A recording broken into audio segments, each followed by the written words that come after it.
لا جرم انہم فی الآخرۃ هم الخاسرون، لازمی بات ہے کہ یہی لوگ ہیں جو آخرت میں سب سے زیادہ نقصان اٹھائیں گے۔ ثم ان ربك للذین هاجروا من بعد ما فتنوا ثم جاهدوا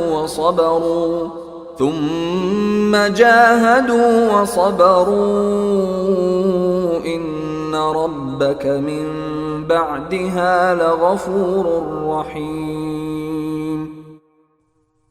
پھر یقین جانو تمہارے پروردگار کا معاملہ یہ ہے کہ جن لوگوں نے فتنے میں مبتلا ہونے کے بعد ہجرت کی، پھر جہاد کیا اور صبر سے کام لیا، تو ان باتوں کے بعد تمہارا پروردگار یقیناً بہت بخشنے والا، بڑا مہربان ہے۔